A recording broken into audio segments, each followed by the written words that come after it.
the Browns and the Bengals.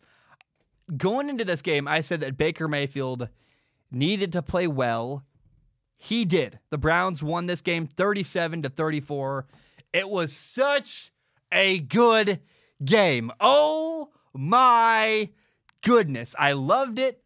I hope that the Browns and Bengals rivalry gives us games like this for years to come, where Baker Mayfield and Joe Burrow are trading blows back and forth.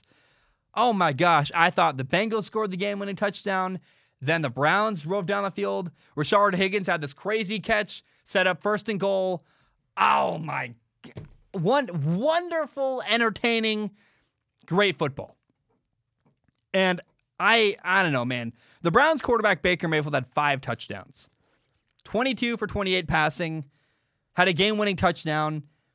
And he had this one interception at the very beginning of the game, thrown to Odell Beckham Jr. I don't know. I thought this game was kind of a cool moment for Baker Mayfield where, literally it's the best game of Baker's career in the NFL. At one point, he had 18 straight completions. That's ridiculous. And people that I know in Cleveland were sending me a ton of messages this week saying, Baker Mayfield, yeah, he's amazing. And I understand the emotion there. I'm excited for you guys. But I also don't want to overreact. I'll be honest, Baker needs to play like this every single week. Maybe not 18 completions in a row. Like, I get that's not what I'm saying here. But my point is that, yeah, be happy for Baker. Great. But the expectation for Baker needs to be he's got to have a really good, really efficient game where he's accurate and plays well every single week. We shouldn't be celebrating too much because this should become commonplace for Baker Mayfield. This should not be, woo, what exciting one-off thing. And I'm not saying the dude needs to have 5 touchdowns and 18 completions in a row every single week. But what I'm saying is 22 for 28, that's actually maybe what he should be every week. And he does need to be very efficient. He does need to be smart with the football. And he still needs to eliminate that interception. There are things that Baker needs to clean up and do better. And this should be the expectation for Baker Mayfield. That's my point here.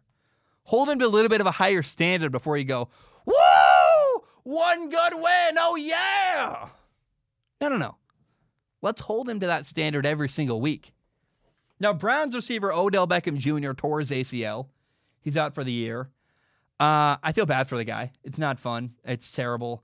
Now, a lot of people are telling me, I get a lot of messages, and they're saying, hey, Baker might be better without Odell Beckham Jr. And I guess my tone of voice probably made it sound like I'm about to tear those people a new one.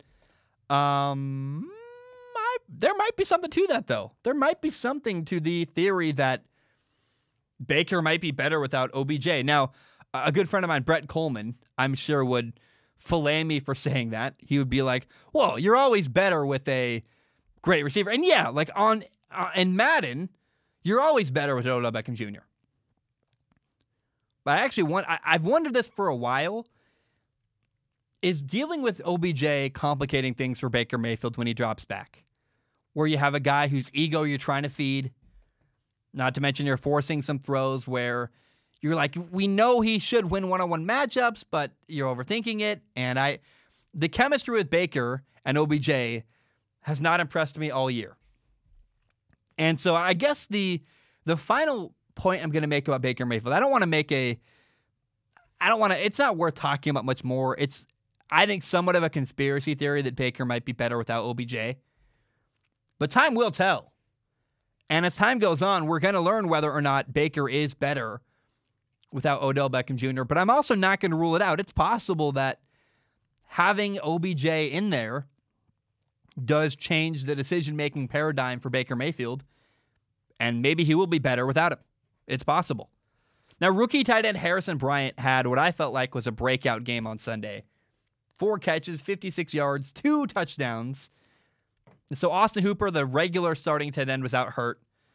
And the Browns have such good tight ends. It really reminds me of the Patriots a couple years ago when they had a guy, Rob Gronkowski, and a guy who I believe killed somebody on a Netflix documentary at tight end.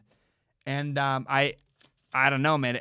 Not that the personalities are the same, but having two really good tight ends, actually three, if you think about it, when Austin Hooper is healthy, the Browns have three tight ends who can regularly beat linebackers downfield. I think, so if Odell Beckham Jr. is hurt, I actually think tight ends are more valuable for that offense anyway.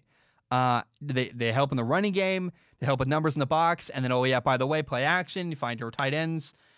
I think their offense is suited for tight ends. There's a reason they got Austin Hooper.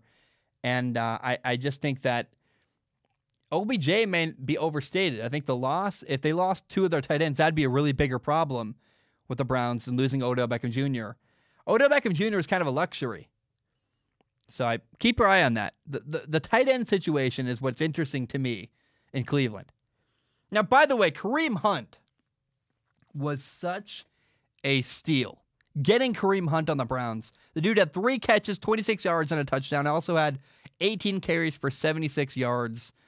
Kareem Hunt is such an asset to the Browns offense. They're so lucky to have him. And it's kind of crazy. They got him under a interesting circumstance, and they're lucky to have him. Now, the Browns defensive end, Myles Garrett, is a guy that I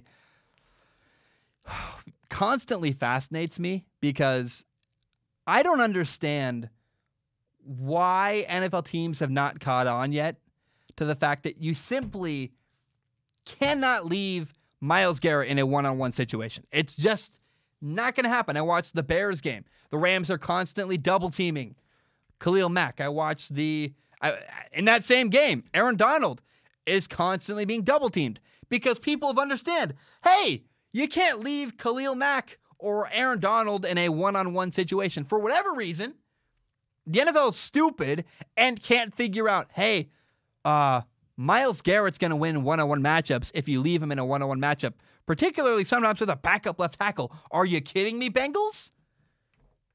Myles Garrett had 2 sacks and a forced fumble on Sunday, and I just sit there going, are you going to at least try to make it harder on the guy?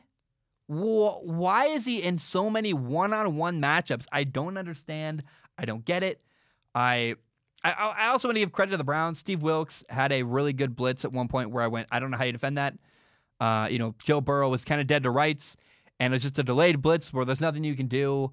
Denzel Ward had a good play where he knocked the ball away in the end zone. Now, the Browns did drop an interception. I think it would infuriate a lot of people if I said that. I think the Browns defense is making progress. People are like, the Browns defense gave up 34 points on Sunday. Are you kidding me? But I will say, there were a couple plays I saw from the Browns where I went, that's a good blitz, or that's a good play by a corner, or a good tackle, or good recognition. I mean, it's not all bad by the Browns defense. They're actually doing a couple things that I go, that's really good.